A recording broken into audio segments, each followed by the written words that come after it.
Señor, queremos poner en tus manos este tiempo de estudio en la carta a los Efesios. Te damos gracias por todo lo que tú nos has hablado en las semanas pasadas.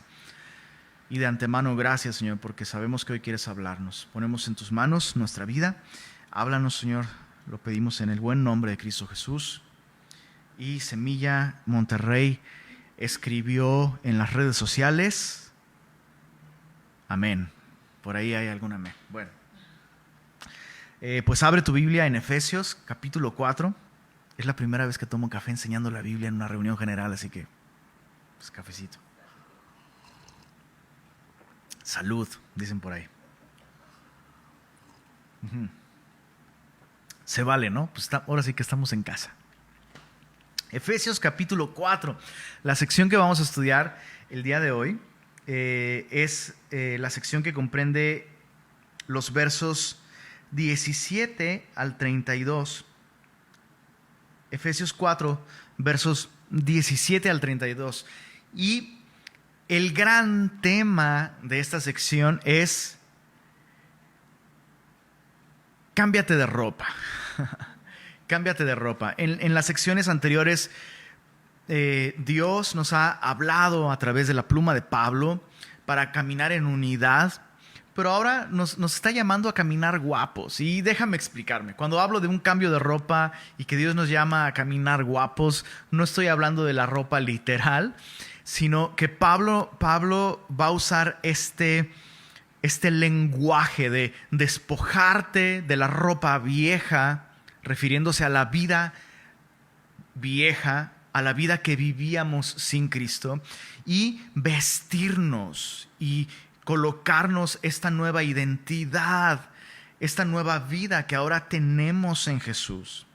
Entonces, aclaro esto porque no quisiera que nadie pensara que estamos hablando de elitismo y de moda y de vestimenta literal. No, Pablo nos va a hablar de cambiarnos de ropa espiritualmente, ¿no?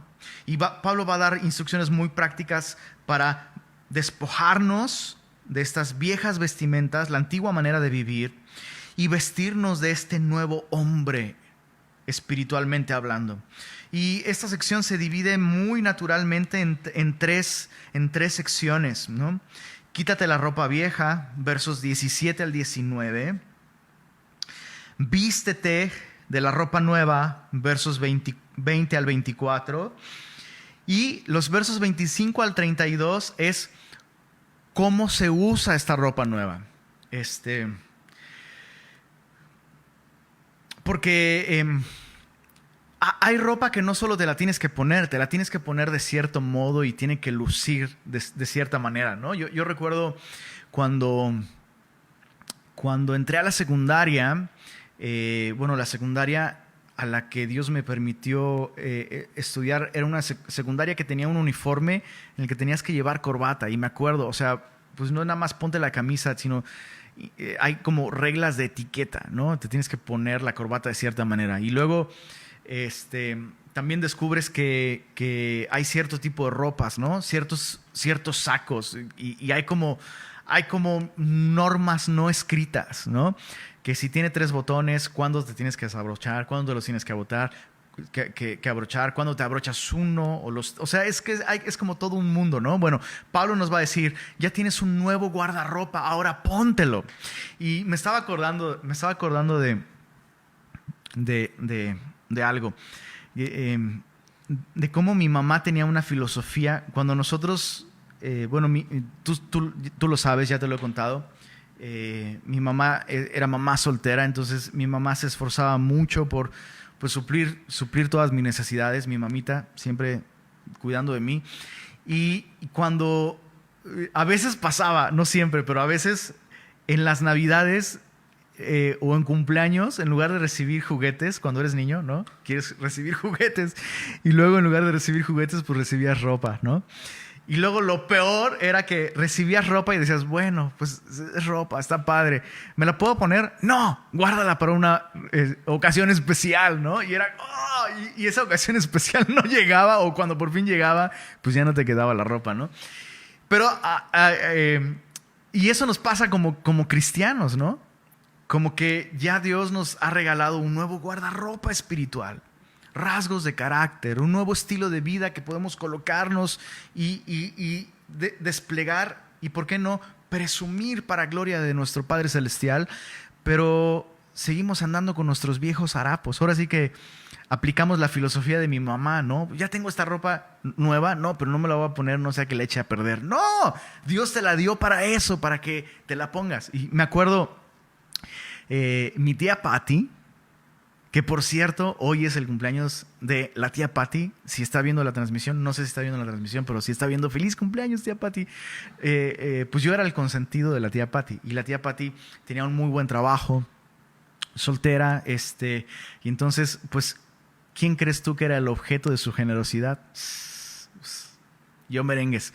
Entonces, con mi tía Patty era todo lo contrario. Mi tía Patty, fíjate, yo ya sabía esto, yo ya lo sabía. Eso es increíble. Si me decía, vente Carlitos, porque así me decía ella, vente Carlitos, te voy a comprar unos tenis nuevos.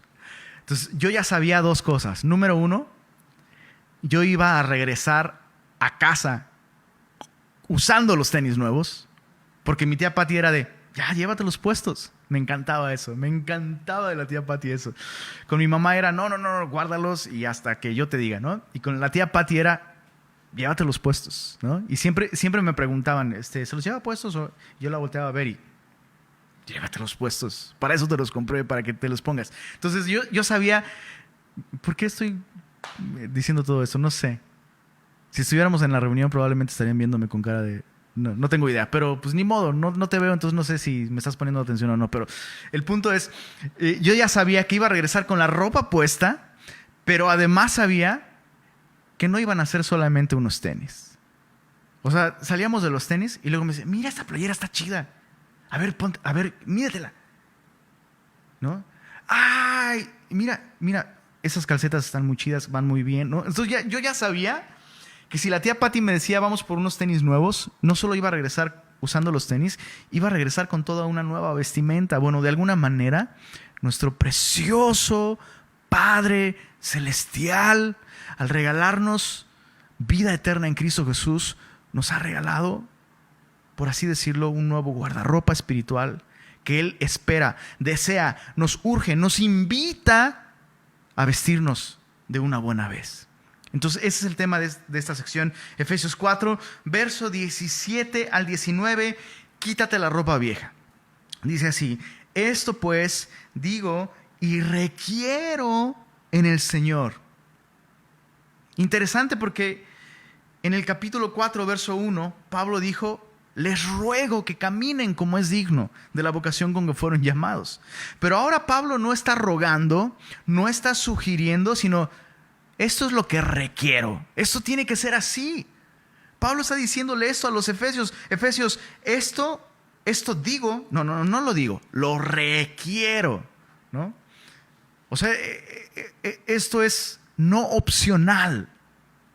No opcional. Y esto no lo estoy diciendo a título personal, es algo que estoy diciendo con la voz, con la autoridad, con el corazón del Señor. Esto pues digo y requiero en el Señor, ya no anden como los otros gentiles que andan en la vanidad de su mente, teniendo el entendimiento entenebrecido, ajenos de la vida de Dios, por la ignorancia que en ellos hay, por la dureza de su corazón, los cuales, después que perdieron toda sensibilidad, se entregaron a la lascivia. Lascivia significa sin freno.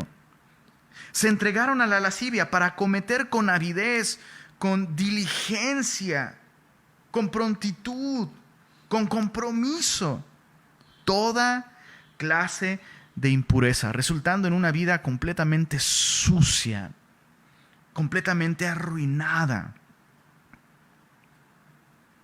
Entonces Pablo interesantemente dice, esto ya no es un ruego, esto es algo que requiero en el Señor.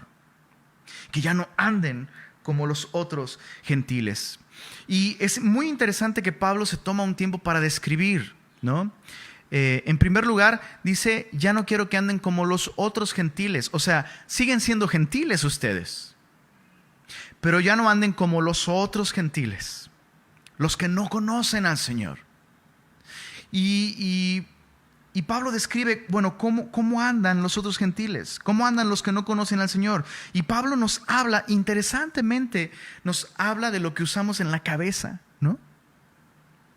Pablo habla de esta vanidad de mente, entendimiento entenebrecido, dureza de corazón. Y estos tres conceptos, aunque pueden enfatizar aspectos distintos de la vida interior y de la mente, se refieren a una misma cosa: una vida intelectual, una vida emocional, una vida espiritual ajena de Dios, vacía de Dios.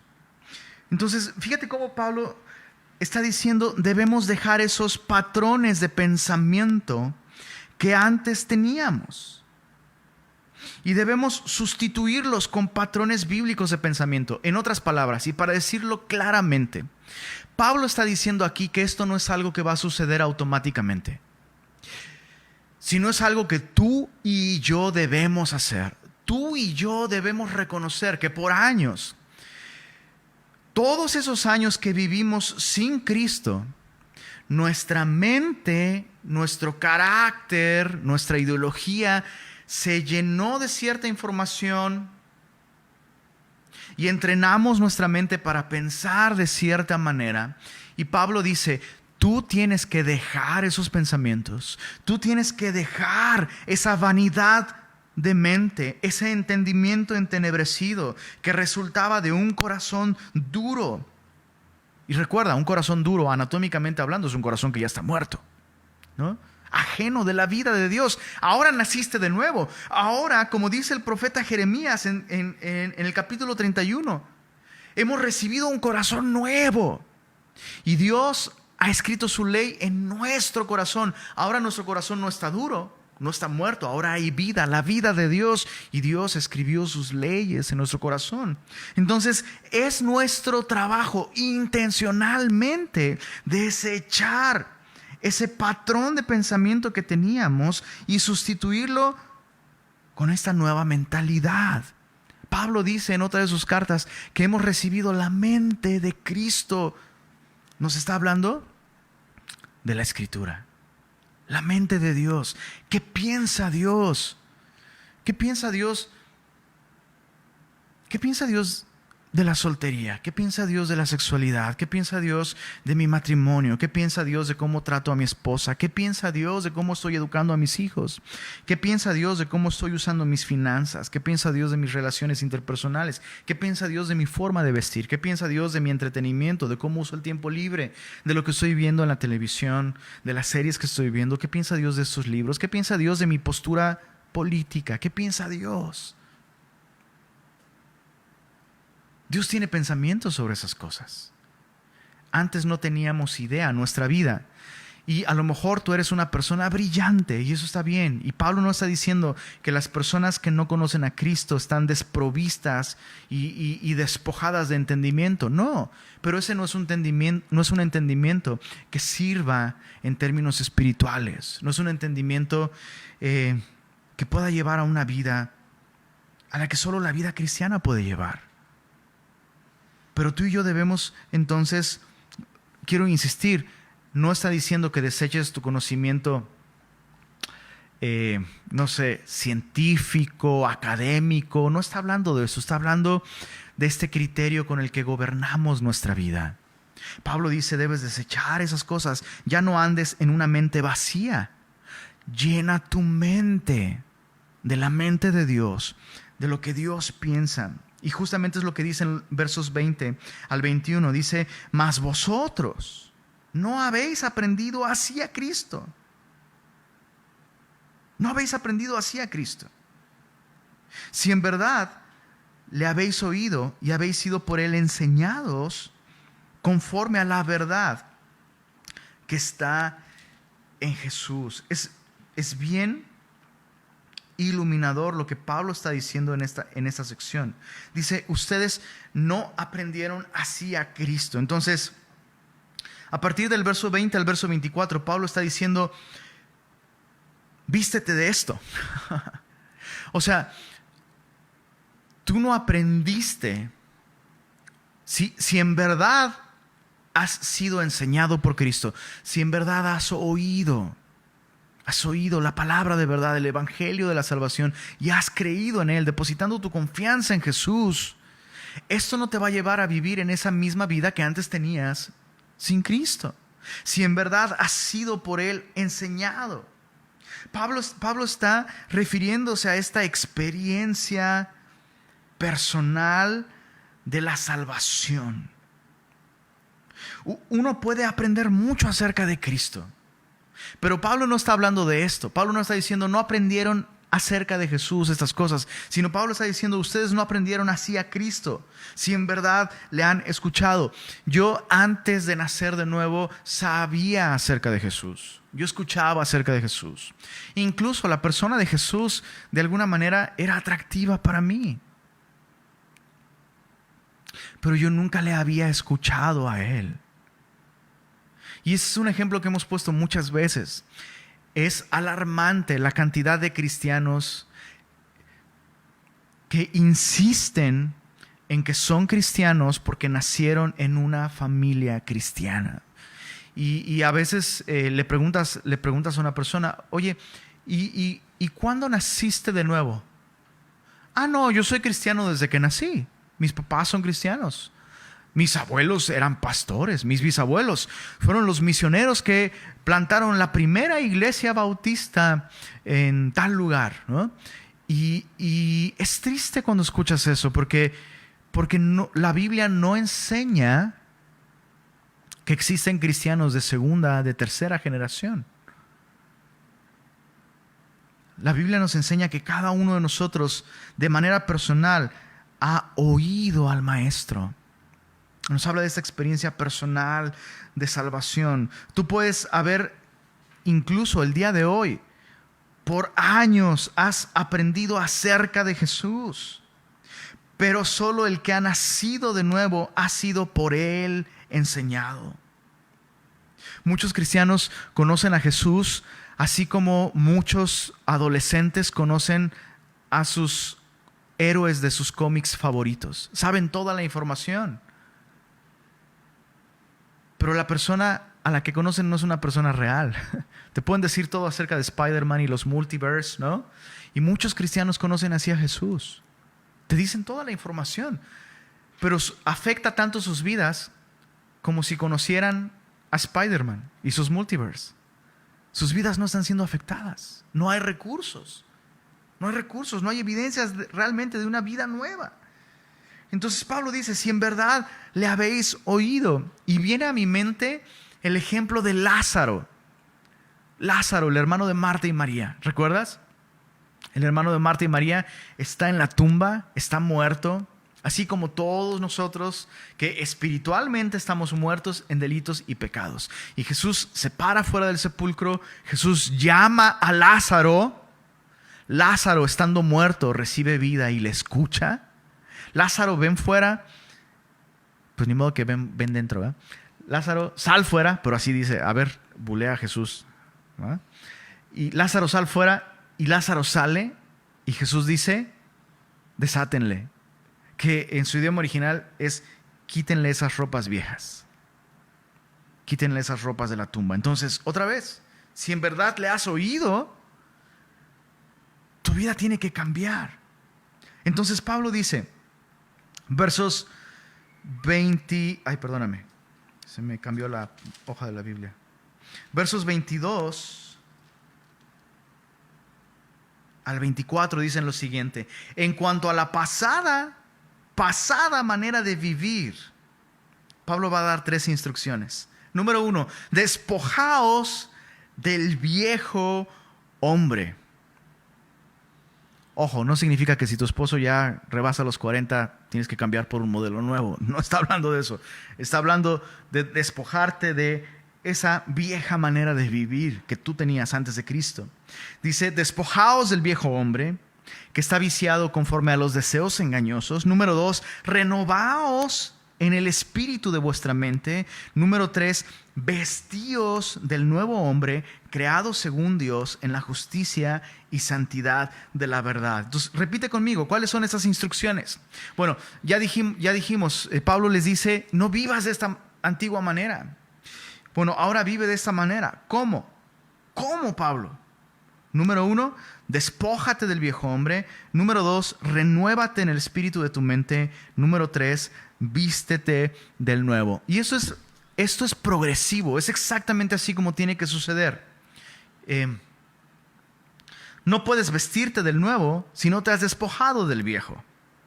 Es como un cambio de ropa literal. ¿Qué haces para cambiarte de ropa? Bueno, normalmente primero te quitas la ropa que tienes, ¿no? Segundo, te das una buena ducha, ¿no es así? Te quitas la ropa que tienes, número 1. Número 2, te das una ducha. Y número 3, te vistes de ropa limpia. Y es lo que Pablo está diciendo aquí. Número 1, despójate del viejo hombre. Número 2, renuévate en el espíritu de tu mente, lo cual nos habla de ser lavados con el agua de la palabra, que nuestra manera de pensar sea limpiada con conceptos bíblicos. Y número 3, entonces sí, cuando entiendes lo que Dios ha hecho por ti, cuando entiendes quién eres en Cristo, puedes vestirte de esta nueva identidad. Quisiera solo aclarar una cosa antes de avanzar. Estas son cosas que tú y yo debemos hacer. El pastor no las va a hacer por ti. Tu esposa no las va a hacer por ti. Tus hermanos en Cristo no las va a hacer por ti. Dios no lo va a hacer por ti. Lo que Dios hizo por ti es lo que tú no podías. No tenías recursos para una vida nueva. Dios entregó a Jesucristo para que tú tuvieras acceso al perdón de pecados y a una nueva vida en Jesús. Entonces quiero aclarar que lo que tú no podías hacer, Dios lo hizo entregando a Cristo en la cruz. Y eso nos dio acceso a todo este nuevo modo de vivir. Lo otro que quiero aclarar es que cambiar tu estilo de vida no es lo que te hace salvo. Pero si eres salvo, si en verdad has oído a Cristo, no de Cristo, sino si en verdad has escuchado lo que Jesús dice acerca de ti y lo que Jesús dice acerca de Él, que tú eres pecador y que Él es el Salvador, que tú no puedes salvarte por ti mismo y que necesitas confiar en Él y en lo que Él hizo en la cruz del Calvario.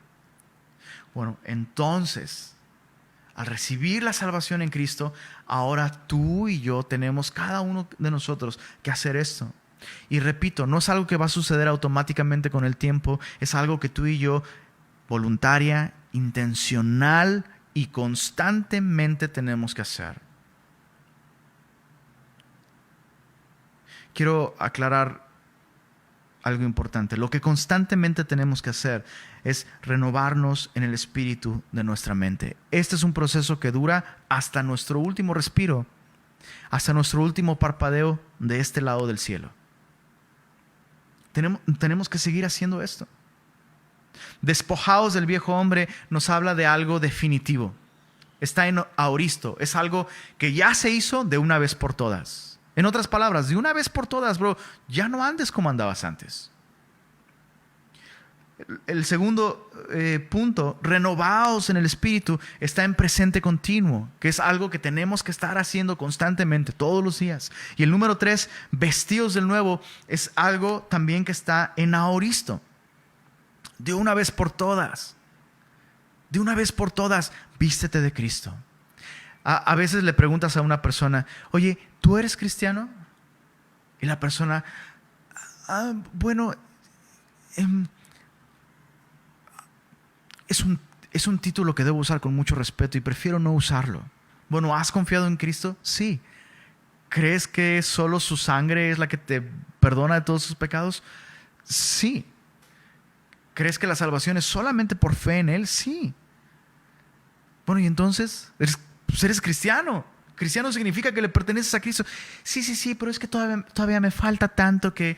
Y se entiende el corazón sincero con el que las personas se expresan cuando hablan de esta manera, pero Pablo está diciendo, hey, ¿eres cristiano o no? Si Cristo te ha dado salvación, si crees que la salvación es solamente por fe en Él y ya recibiste salvación, vístete de Cristo. Ya. De una vez por todas. Desecha la antigua manera de vivir. Abraza este llamado a renovarte constantemente en tu entendimiento y vístete de Jesús. ¿Eres cristiano? Sí. Sí soy cristiano. Bueno, ¿cómo luce? ¿Cómo luce? ¿Cuáles serían estas normas de etiqueta? Hace un rato te decía, ¿no? Bueno, ok, antes tenía mis harapos, ¿no? Y playeras rotas y todo sucio. Y mi Padre Celestial me dio vida eterna en Cristo, me da acceso a un nuevo guardarropas y me pasa la camisa y me pasa el saco, pero ahora pues te lo tienes que poner de cierta manera, ¿no? La manga no tiene que rebasar, o sea, hay como todas estas, cómo debe lucir. No nada más es ponérmelo. Porque muchos cristianos a lo mejor ya se visten esta vida nueva, pero pues póntela bien, ¿no? Versos 25 al 32, las reglas de etiqueta, ¿no? Cómo vestir, cómo portar dignamente y para el placer de Dios esta vida nueva que Él nos ha dado en Cristo. Versos 25 en adelante, dice así. Es una sección brutalmente práctica. Pon mucha atención. Vamos a ir leyéndola. Pablo básicamente nos habla de 5 aspectos de estas reglas de etiqueta. Cómo vestirme esta vida nueva, cómo luce. Verso 25 dice así: por lo cual, desechando la mentira, hablad verdad cada uno con su prójimo, porque somos miembros los unos de los otros. Este es un muy buen punto de partida y creo que ninguno de nosotros tendría ningún problema en decir esto es bueno. O sea, yo aprecio que me hablen con la verdad. ¿Estás de acuerdo? Pues es algo que se agradece. Se agradece cuando las personas hablan verdad contigo. Pero esto va más allá de simplemente tener la cortesía o la educación o la honestidad de hablar la verdad. El hablar verdad no debería ser algo opcional para el cristiano. ¿Por qué? La Biblia nos enseña que el diablo es padre de mentira. Y que cuando el diablo habla mentira, de suyo habla porque él es padre de mentira. Él es el engañador. Y desde el principio ha sido el engañador. Y como un contraste, la Biblia nos dice que Jesucristo es el camino y es la verdad. Jesús es la verdad. Entonces, de verdad, ni siquiera deberíamos bromear con este concepto. Es triste cuando un cristiano dice, es una mentirita piadosa, una mentirita blanca. Tal cosa no existe. Pero es una mentira chiquilla. Ahora, quiero aclarar, no estamos diciendo que no puedes de pronto planear una sorpresa, una fiesta de cumpleaños para alguien, ¿no? Y de pronto guardar el secreto, ¿no? Y seguir un plan. No estoy hablando de eso, estoy hablando, tú me entiendes. Ahora sí que tú me entiendes, bro. ¿Para qué nos hacemos, no? Tú sabes de lo que estoy hablando. Un creyente debería hablar siempre verdad. Y no siempre va a ser cómodo para ti. Y no siempre te lo va a agradecer la otra persona. Pero es lo que siempre debemos hacer. Si queremos agradar a Dios y queremos vivir vestidos de esta vida nueva que Cristo nos ha dado. Muchas veces se ocupa este argumento para no decir la verdad. No quiero decirle la verdad porque lo voy a lastimar. O la voy a lastimar. Pero ¿sabes qué? La Biblia no dice que la verdad... Me gusta lo que dice el pastor Marcos Vidal. El pastor Marcos Vidal dijo esto. Dijo, La verdad no está diseñada para lastimarte como el mundo dice. La verdad está diseñada para hacerte libre. Conocerás la verdad te hará libre. Entonces hay que hablar verdad. La verdad nos hace libres. Cuando tú y yo hablamos mentira, estamos literalmente colocándonos en el terreno del enemigo. Estamos alejándonos del lugar en donde Dios puede bendecirnos. Estamos pecando contra el carácter de Dios. Ni siquiera es un asunto de, pues es que a Dios le molesta. No, hablar mentira es violentar el carácter y la naturaleza de Dios, que es luz y que es verdad. No es algo que debemos tomar a la ligera. El libro de los Proverbios nos habla de las 7 cosas que Dios aborrece, y entre ellas está la lengua mentirosa.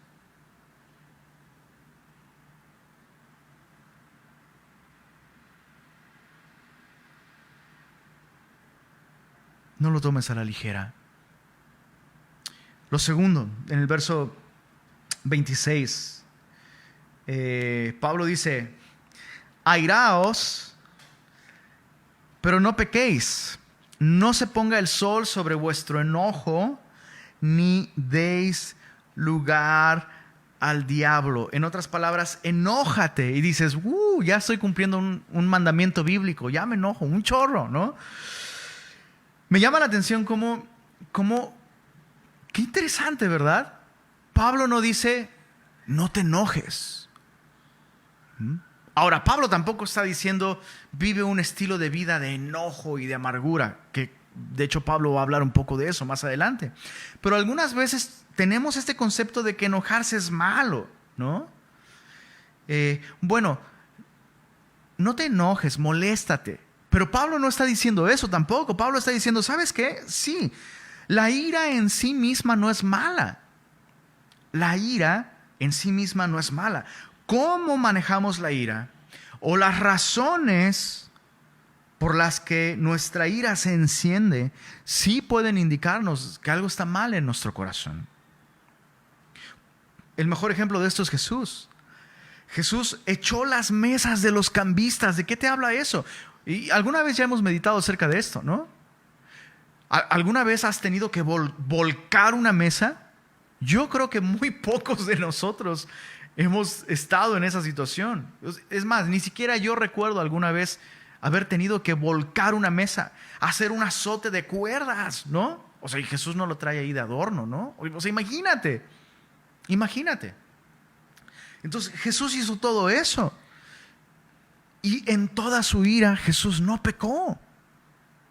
Jesús no pecó. Jesús miró a los fariseos, ¿recuerdas? En el Evangelio de Marcos. Jesús está enseñando en la sinagoga. Hay un hombre que tiene la mano seca y todo el mundo está pensando, sí, Jesús va a sanar a este hombre. Ahorita lo vamos a acusar. Y Jesús manda a traer a este hombre en medio de todos ellos y les pregunta, ¿es lícito hacer bien o hacer mal en día de reposo? ¿Dar la vida o quitarla? Y ninguno decía nada. Y dice la Biblia que Jesús, mirándolos alrededor con enojo,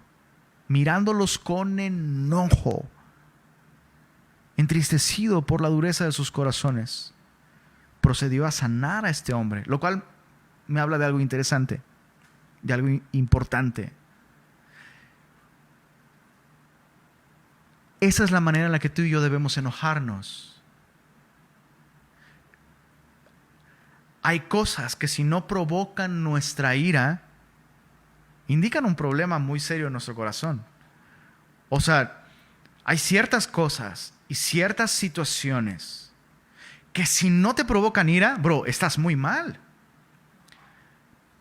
Y vemos a Jesús enojándose por la dureza con la que estos hombres están literalmente en contra de la sanidad de este hombre en día de reposo, solo porque es día de reposo. Jesús está enojado por su actitud religiosa, con un corazón duro. Pero ¿qué produjo el enojo de Jesús? Produjo sanidad. Quiera Dios que nuestra ira, las razones por las que tú y yo nos enojamos, produzcan la sanidad en la vida de alguien. Entonces a eso se refiere Pablo con airaos, pero no pequéis. Que nuestra ira, producida, encendida por razones justas, nos lleven a ser instrumentos de Dios para la sanidad de alguien más. Y me encanta cómo Jesús, estando airado, puede controlar su ira, porque pudo haber fulminado a esos fariseos. Y esa es la manera en la que tú y yo estamos llamados a vestirnos de este nuevo hombre, de esta nueva vida, la vida de Jesús en nosotros. Vístete de esa manera de enojarte. Muchos hombres, especialmente hombres, no únicamente hombres, pero especialmente hombres, es que lucho mucho, no puedo controlarme. Bro, sí puedes controlarte. Claro que puedes controlarte. Por supuesto que puedes controlarte. Puedes estar muy enojado. No, es que no le hables así a tu esposa, bro. No, es que no sabes cómo me hace enojar. Y de pronto tocan la puerta al repartidor de quesos.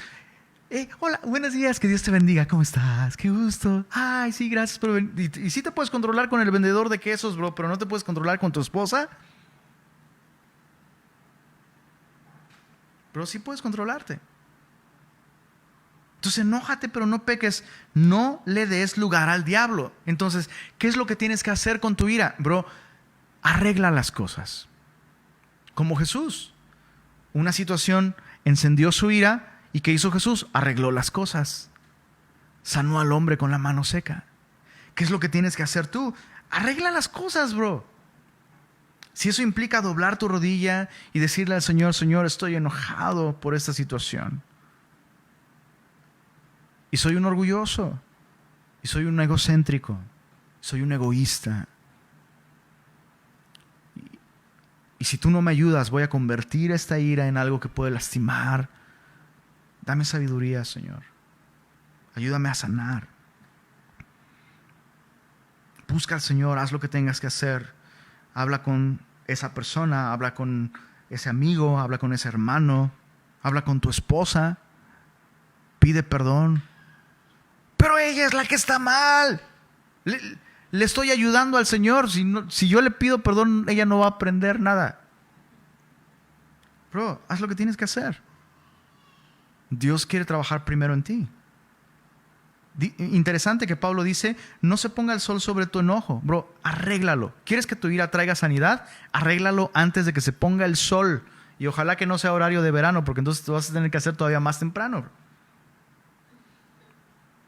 Y no des lugar al diablo. Chicos, eso es muy importante. Matrimonios, esto es muy importante entre ustedes y entre sus hijos. Acostarse enojado hará que te despiertes con el diablo. Si te acuestas enojado y no resolviste lo que sea que hay que resolver, vas a despertar con el diablo a tu lado. Le estás dando lugar al diablo. No te acuestes con el diablo. Arregla las cosas antes de que el sol se ponga. Siguiente punto. Y este es un punto importante. Si la persona que está ahí contigo se está durmiendo, despiértala. Dale un traguito a tu café.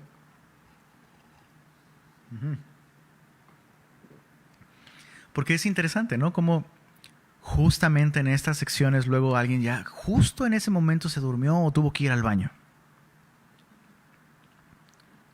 Verso 28. El que hurtaba, no hurte más, sino trabaje. Antes de entrar, antes de explicar más cosas, quiero que observes cómo el cristianismo no se trata de lo que no haces. ¿Te das cuenta? Porque muchos dicen, bueno, yo no hablo mentira, pero ¿hablas verdad? No, ya no digo nada. No, yo mejor me quedo callado y nunca digo. Bro, la Biblia dice que hables verdad. Bueno, ya no me enojo. Ahora me encierro en mi cuarto todo el tiempo y ya no discuto con nadie. Esa no es la solución. No tienes que pecar cuando te enojas, pero tienes que resolver antes que el sol se ponga. Arregla lo que tienes que resolver. Bueno, ya no robo.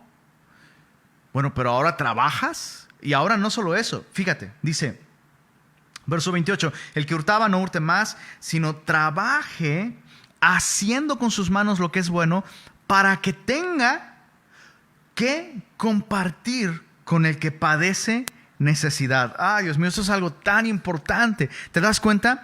No se trata de el que robaba, pues ya no robe para que ya tenga que comer. No. El que robaba, el que hurtaba, ahora tiene que trabajar para tener que compartir con el que padece necesidad. Y chicos, esto es algo tan importante. Dios no tiene nada bueno que decir de quienes no trabajan. Dios no tiene absolutamente nada bueno. No hay nada de cristiano, ni espiritual, ni piadoso en no trabajar. Y quiero aclarar, sobre todo en este tiempo tan difícil en el que estamos, es muy diferente no trabajar que estar desempleado.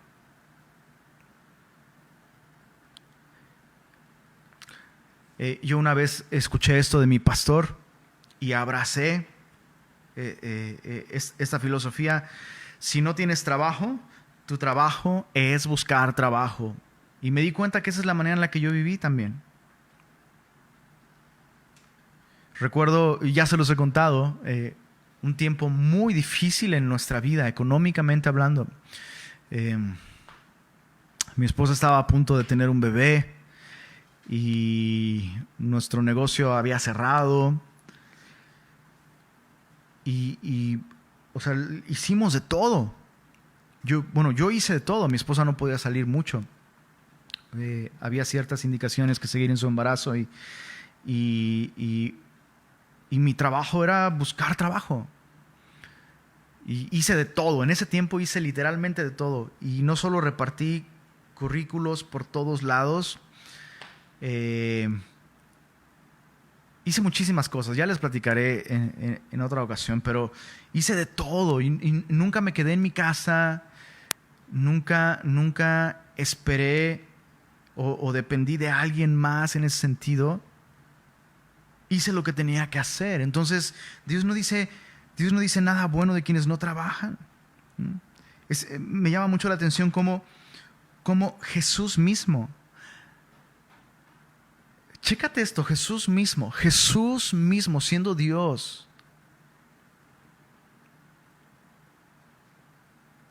trabajó más años en un oficio de los que trabajó en el ministerio predicando el evangelio. Su ministerio, su predicación duró solo 3 años y medio.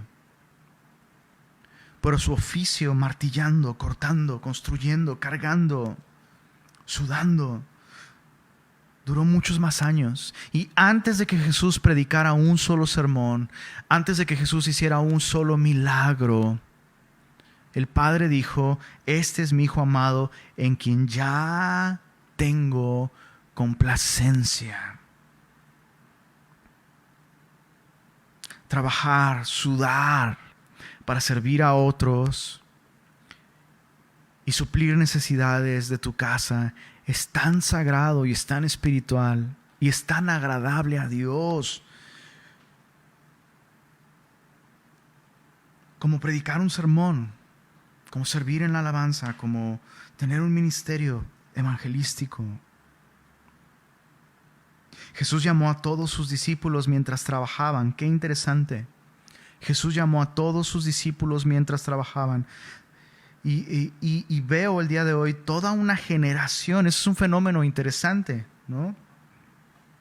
Estamos en un tiempo en el que la iglesia ha prosperado, la iglesia tiene recursos. El día de hoy las iglesias tienen nóminas. Esto no es algo malo, esto es algo bueno. Gloria a Dios por eso. Pero de pronto veo toda una generación de hombres, de jóvenes, que su meta es trabajar en la iglesia.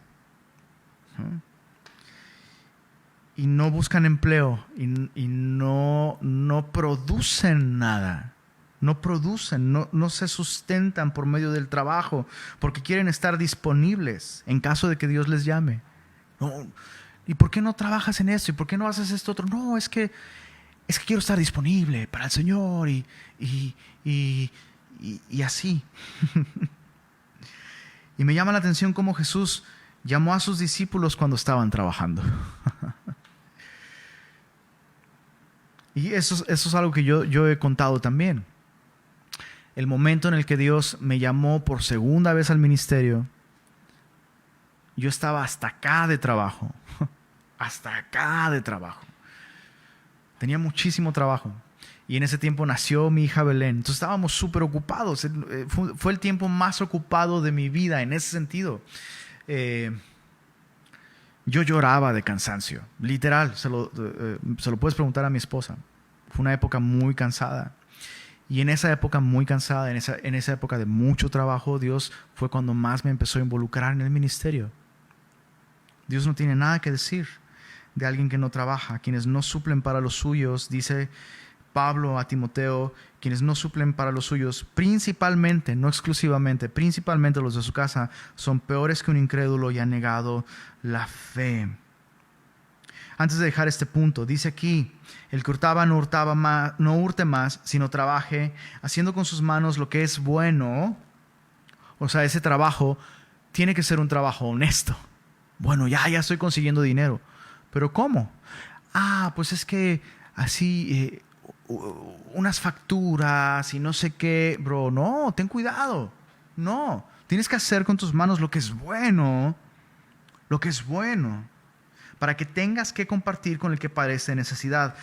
¿Cómo no aplicar este último versículo? Para que tengas que compartir con el que padece necesidad. ¿Cómo no aplicar este versículo?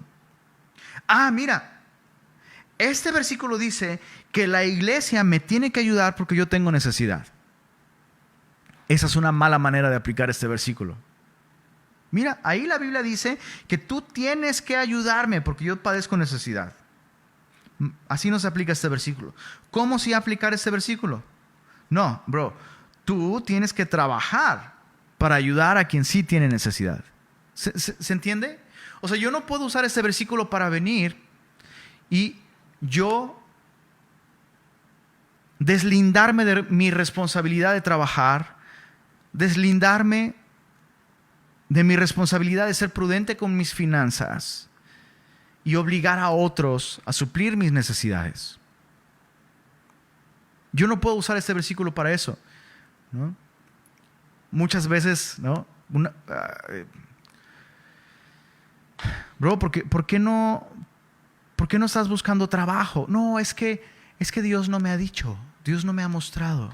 Y luego esas personas que dicen que Dios no les ha mostrado que busquen trabajo o que pueden hacer algo y no lo están haciendo, están así, resentidos con la iglesia porque la iglesia no les ayuda. Bro, este versículo no es para que yo obligue a la iglesia a ayudarme. Este versículo es un llamado de Dios a todos nosotros para que cada uno de nosotros sea responsable con sus finanzas y ayude.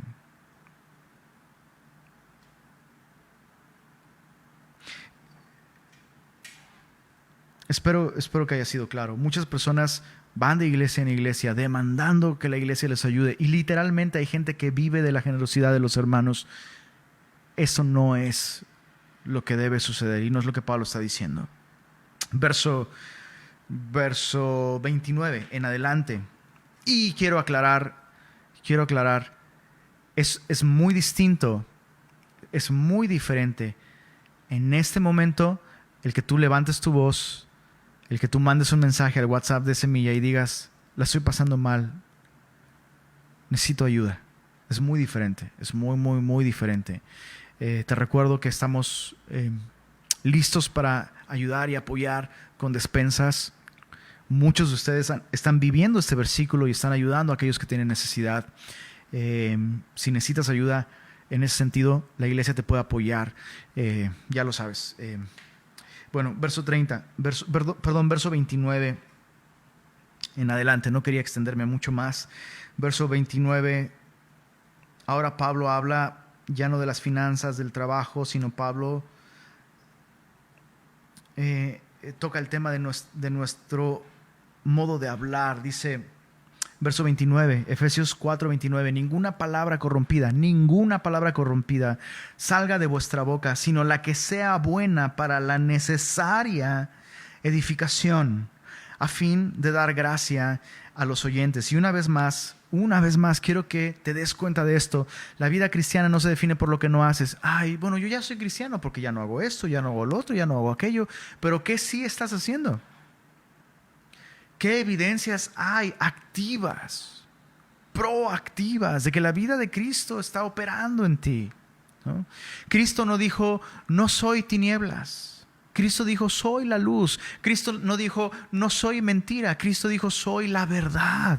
De la misma manera, si tú defines tu cristianismo porque, pues, no bailo, no fumo, no tomo, bro, bien podrías ser un monje tibetano bajo esa descripción. ¿Qué tiene de cristiano eso?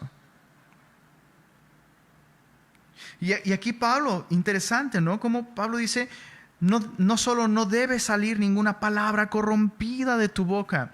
Y ojo, no está hablando simplemente de no decir palabras altisonantes o groserías. No está hablando, por supuesto, incluye eso.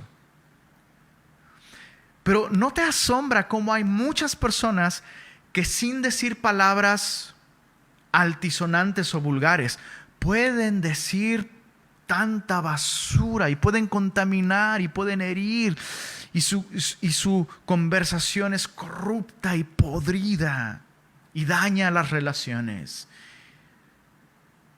Es interesante cómo de un modo muy fino y refinado uno puede estar tan podrido y hablar cosas tan corrompidas.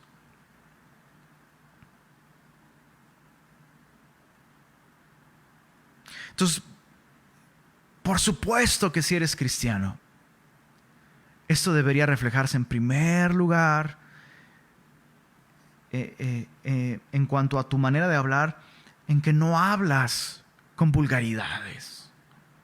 Hay tantas palabras en nuestro idioma español para comunicar tu idea de un modo agradable a Dios, hermoso y lleno de gracia y edificante además. Pero no solo no debes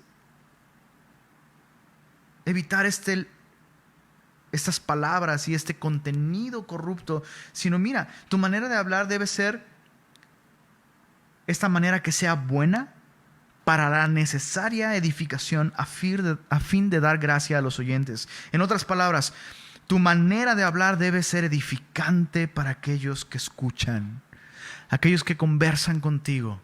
Salen edificados, aquellos que conversan contigo. Y ojo, esto no significa que te la vas a pasar dando estudios bíblicos, pero sí que tu conversación va a estar tan llena de Dios, tan llena de su verdad, tan llena de su manera de pensar, la mente de Cristo, que otros pueden ser edificados. ¿Te diste cuenta cómo dice? Habla de manera que sea buena para la necesaria edificación. Necesitamos ser edificados. Y el mundo está arrojando tanta basura en redes sociales, en la esquina, en el transporte público, en el lugar de trabajo. Hay tanta basura saliendo por ahí. ¿Dónde está la conversación edificante de los cristianos?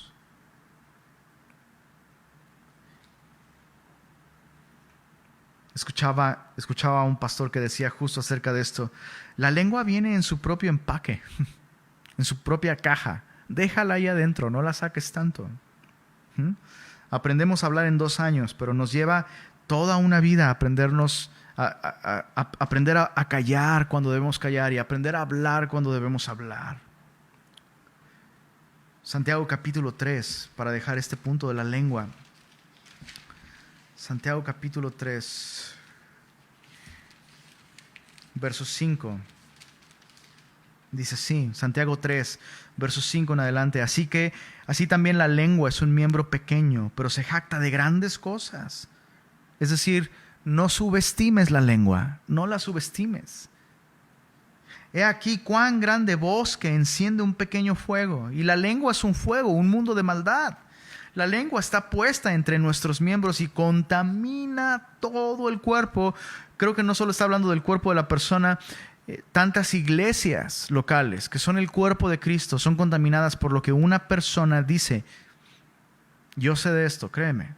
E inflama la rueda de la creación, y ella misma es inflamada por el infierno, porque toda naturaleza de bestias y de aves y de serpientes y de seres del mar se doma y ha sido domada por la naturaleza humana. Pero ningún hombre, subraya esto, ningún hombre puede domar la lengua. A ver, ¿cómo? Entonces, Pablo me está diciendo que no hable de una manera corrupta, y otro texto me está diciendo que la lengua está inflamada por el infierno y que yo no la puedo controlar. Entonces, ¿cómo puedo cumplir con ese mandato bíblico? ¿Es una contradicción? No, no es una contradicción. No es una contradicción.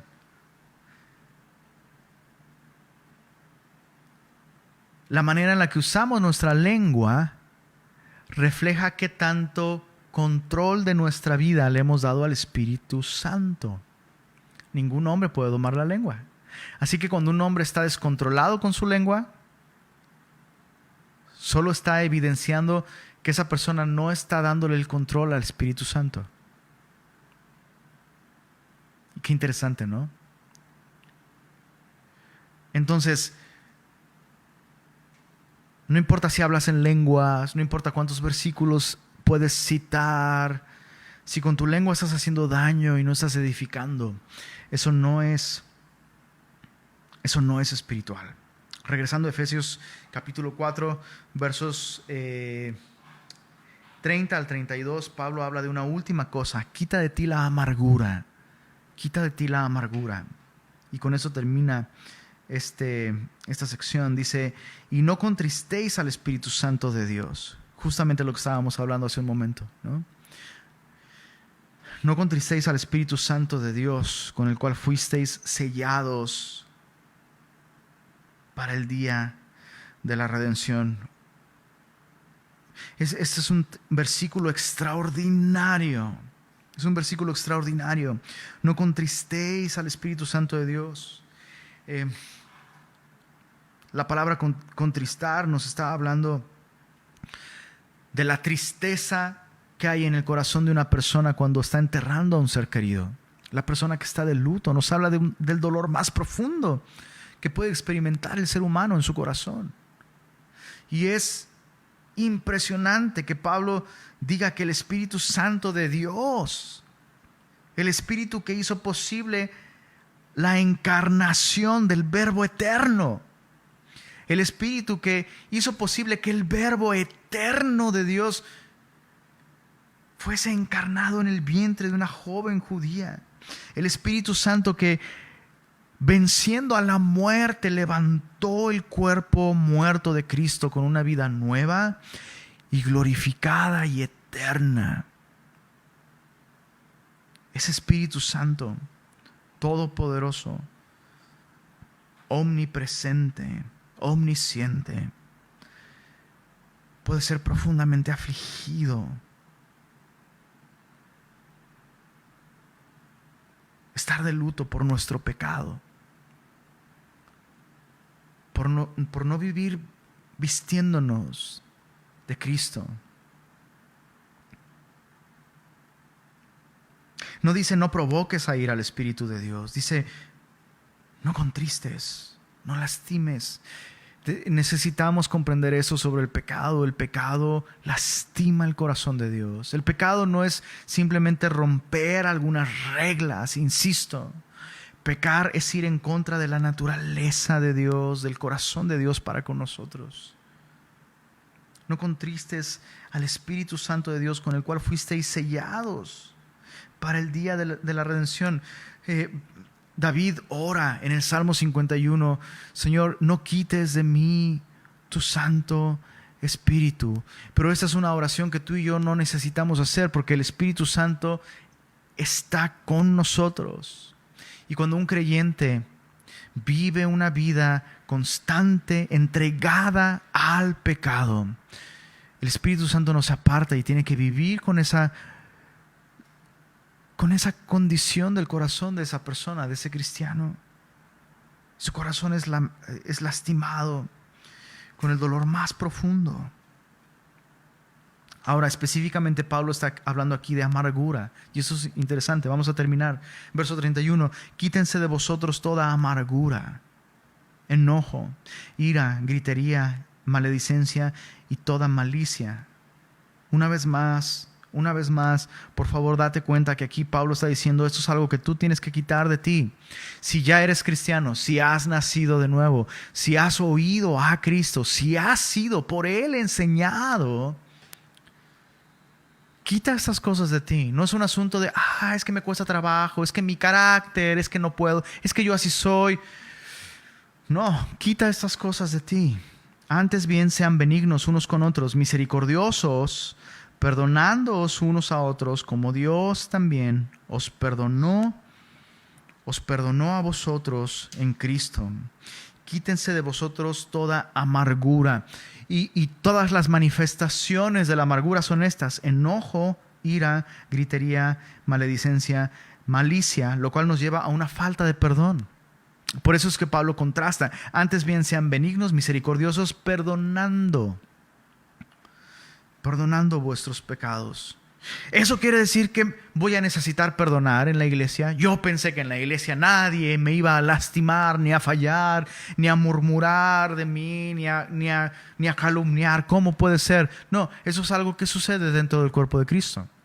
Y estamos llamados a perdonar estas cosas. Ahora, tú puedes perdonar y la otra persona pudiera no arrepentirse. Y ese es otro tema. Pero tú estás llamado a perdonar. Tú estás llamado a perdonar y a quitar de ti toda amargura. Hebreos capítulo 12. Hebreos capítulo 12, versos 15 al 17 dice: mirad bien, Hebreos 12, 15 al 17, mirad bien, no sea que alguno deje de alcanzar la gracia de Dios. No está hablando de perder la salvación. Pero cuando un cristiano no desecha la amargura y persiste en contristar al Espíritu Santo de Dios, permaneciendo en resentimiento, en ira, en falta de perdón para alguien más, especialmente dentro del cuerpo de Cristo, esto corta nuestro acceso a la gracia de Dios. La Biblia nos enseña mucho acerca de esto. Perdonad a vuestro hermano para que vosotros seáis perdonados por vuestro Padre Celestial. Porque si no perdonáis a vuestros hermanos sus ofensas, tampoco vuestro Padre Celestial perdonará sus ofensas. Yo no puedo decir que yo he creído que la sangre de Cristo puede perdonar todos mis pecados y entonces no perdonar a otra persona porque creo que la sangre de Cristo no puede perdonar sus pecados. No puedo hacer eso. Entonces, cuando yo no perdono, lo que estoy diciendo es que la sangre de Cristo no borra todos los pecados. Y si la sangre de Cristo no borra todos los pecados, entonces mis pecados no tienen perdón.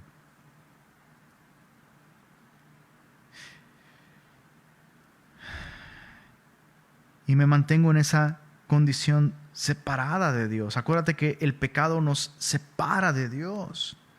Solo la confesión de pecados y en este caso el perdonar a aquella persona con la que yo me resentí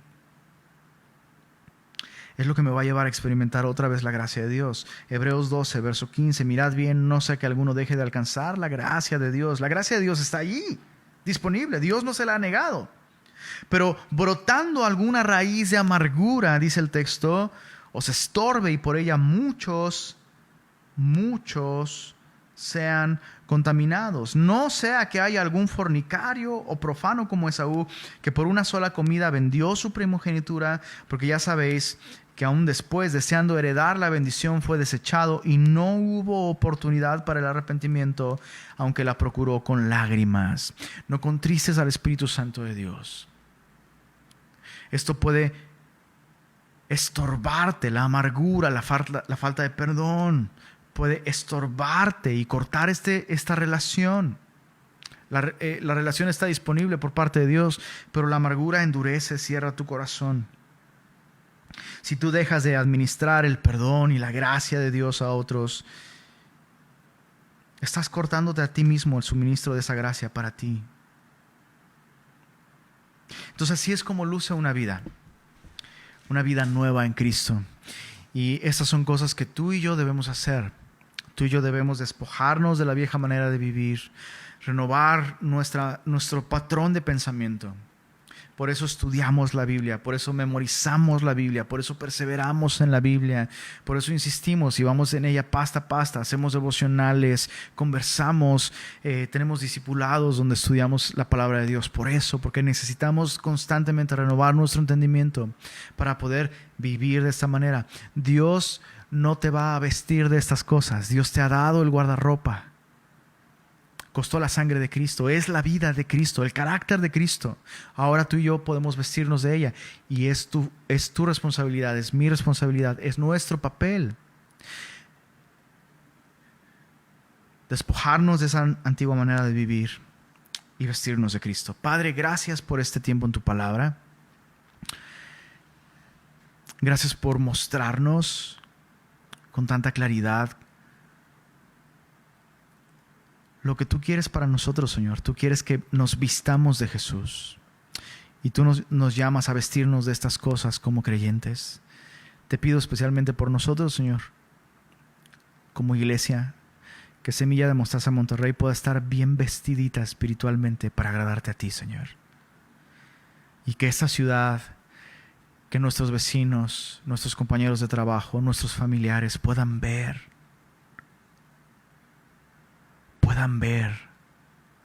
la hermosa vida que tú nos has dado en Cristo. Y que ellos puedan saber que ellos también pueden tener acceso a esta vida nueva si ponen su confianza en Jesús. Ayúdanos, Señor, a vestir dignamente esta vida nueva que costó la sangre de Jesús.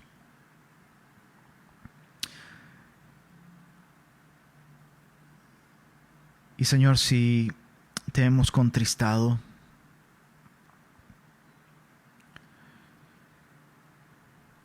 hablando mentira, no hablando verdad, si te hemos contristado, Señor, no reflejando tu generosidad al trabajar para poder cuidar de otros,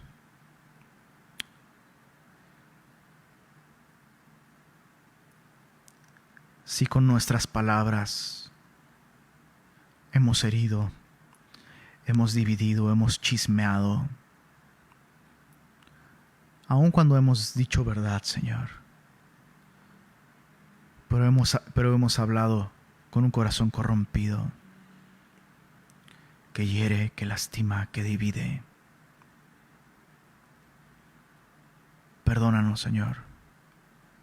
Restáuranos. Vuélvenos el gozo de tu salvación. Si hay falta de perdón, si hay resentimiento, Señor, te pido por cada matrimonio, Señor. Te pido por cada relación entre padres e hijos, Señor. Que no se ponga el sol el día de hoy, Señor. Y que hoy haya conversaciones dirigidas por ti, Señor. Donde haya sanidad, donde haya restauración. Gracias por tu palabra el día de hoy, Señor. Gracias por tu Espíritu que no se aparta de nosotros, Señor. No queremos causarte dolor, Señor, con nuestro pecado. Gracias por hablarnos, por mostrarnos estas cosas, Señor. Queremos glorificarte y honrarte, Señor, despojándonos de todo aquello que no tiene lugar en nuestra vida ya. Y gracias, Señor, porque este día hemos podido escuchar tu voz. A ti sea la gloria, Señor. Amén.